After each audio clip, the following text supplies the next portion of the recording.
This is Ponce de Leon in the Fountain of Youth, a reader's theater for Mr. Paul's and Miss Keating's class.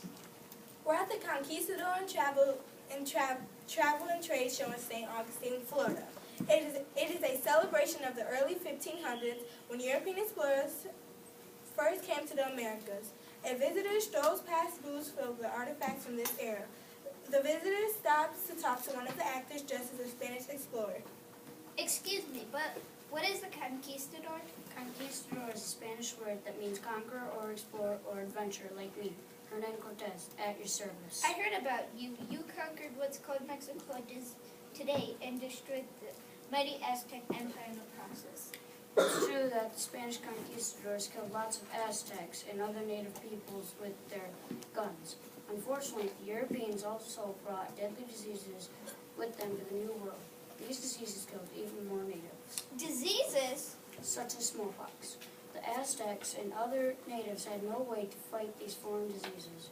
They had not built up any natural immunity. And they didn't have medicine like we do today.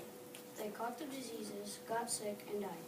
Too bad they never found the Fountain of Youth that my fellow Spanish explorer, Ponce de Leon, spent years searching for. The visitor spots a huge banner over another booth and reads it. Juan Ponce de Leon and the search for the Fountain of Youth. That sounds interesting. It is, and I should know, for I am Juan Ponce de Leon. You mean you're an actor playing Juan Ponce de Leon? Call me Ponce. Everyone does. Tell me your search for the Fountain of Youth. Instead of telling you, I'll show you my new movie. It shows the actual historic events surrounding my famous church. Ponce hits the play button. The story begins when Ponce joins Christopher Columbus's second voyage to the New World in 1593. They are headed for an island in the Caribbean. You should have been with me last year, Ponce. When I discovered America, you would have become a celebrity. Some say you weren't the first to discover America. They're just jealous. Some say it was an accident. When they call it an accident, I call it exploring. Some say you couldn't navigate your way out of your bathtub. You know that's not true, boy. So why do you only take showers? Sounds like you're jealous because I'm going to have a day named after me and a studio called Columbia Studios. Maybe so, but someday I'll make a discovery that will make me famous too. And maybe they'll name a whole week after me. Ponce lands on the island of Hispaniola. Today is the island shared by Haiti and the Dominican Republic. Then it was the home of the first Spanish colony in the New World. Many young people from Spain went there seeking fame and fortune, but the native peoples were unhappy under Spanish rule. In 1502, they fought back. Ponce helped put down the uprising. Now I have a taste of fame, but where is my fortune? Ponce's chance came in 1508. He was made governor of the Caribbean island we know today as Puerto Rico. It had many riches, but the natives there had to be made to obey Spanish rulers. Ponce arrived in Puerto Rico with his trusted friend Diego, a sailor. Look, Ponce, there's Indians on the beach. There must be 10 of them. Many of them live on Puerto Rico and others islands nearby. I hear they're peaceful. Who is leading them? There must be El Gabana. He's a powerful chief. I believe he wants to speak to us. Greetings, I am Aguabana, chief of the Taino. I see from your strange vessels and expensive footwear that you must be gods. We honor our gods with gifts. Whatever we have is yours. Gold would be nice. And I could use a bath. Indeed you could. What about the gold? You mean that shiny yellow metal we use for ornaments and nose rings? It's of little importance to us. Take all you want. As a conquistador, we also want your land. It is not our land. It belongs to everyone. Even the beachfront property? In the spirit of friendship, I will tell you there is another treasure near here, even greater than golden land. Greater than gold? What could that be? Eternal youth. You can obtain such a gift by drinking the water that flows from the fountain of youth. The mountain of youth? No, fountain. The fountain of youth. Drink from it, bathe in it, and you stay young forever. Some say it is a folktale. But if it is not, wouldn't that be the greatest treasure of all? Yes, and if I found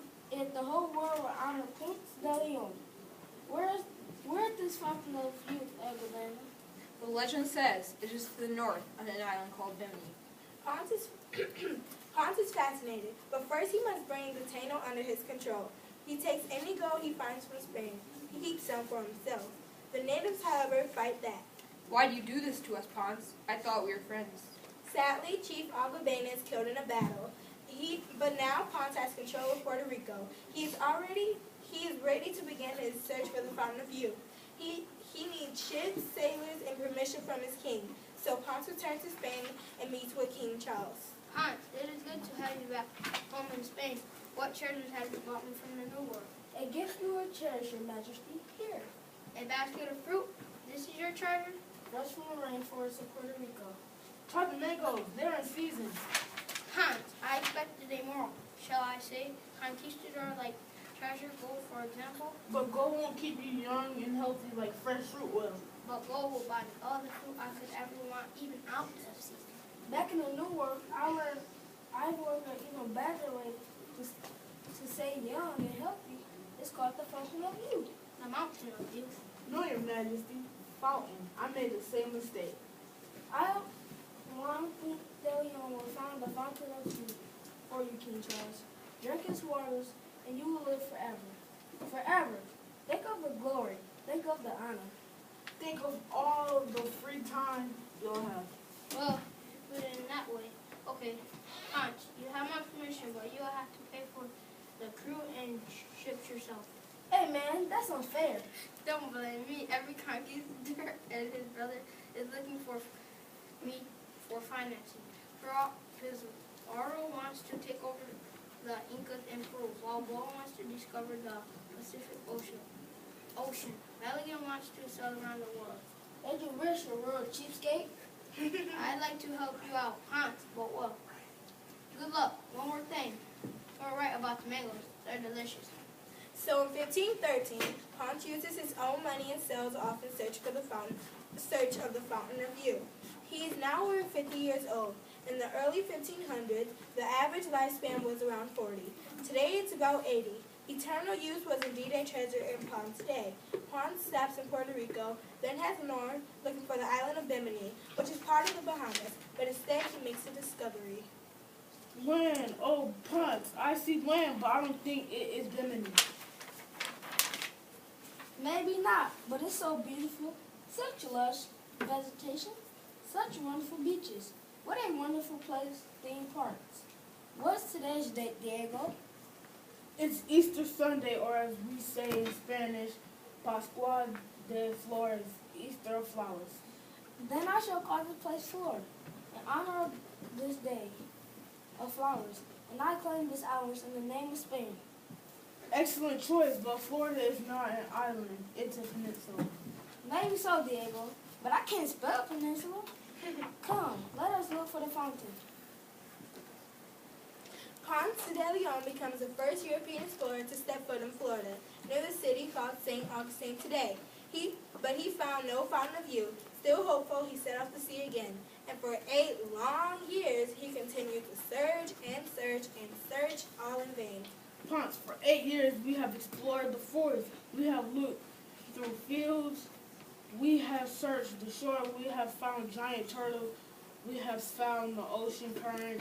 We have found that the climate, though often hot and humid, could be nice when you get to retirement age. But we have not found the fountain of youth. In our search for eternity, we have both grown old, Diego. Ponce, now white-haired and almost broke, decides to search for the fabled fountain of youth one last time in southern Florida. The Indians here don't look as friendly as in Puerto Rico. They're armed with spears and bow and arrows. They must have heard how Bella treated Taino in Puerto Rico. They want to defend their land. We have 2 ships and 200 men. But that may not be enough. Watch out for these arrows, Diego. Thanks for the warning. Oh no, Ponce, you've been hit, and badly too. That arrow might be poisoned. Get me to the hospital. There's one in Cuba. Weeks later in the hospital bed, Ponce lies dying. I am a pharaoh, Diego. A failure? Nonsense. You became governor of Puerto Rico. Ah, yes. But I treated Algabano badly. I regret that. We all make mistakes. Still, you discovered Florida. Florida. Yes.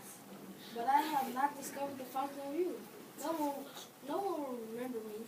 Ponce, you may not have discovered the fountain, but you will always be remembered for your fierce determination. After all, your last name, Leon, means lion in Spanish. Yes, I am a man who is a lion by name, still more a lion by nature. If I get out of this hospital, I will keep searching for the fountain of youth. And so, in 1521, Juan Ponce de Leon search for the fountain of youth ends. And that's the end of the movie. What an amazing adventure. And as I promised, it is just as it happened. All the places and people were real. No actors, no fake sets. But Ponce, everything I saw happened 500 years ago. More or less. That means if it was you in the movie, you must be the real Ponce de Leon. Alive and kicking. But that's impossible unless you really found. Would you like to try a glass of my bottled water? Forever young. It goes great with mangoes. The end.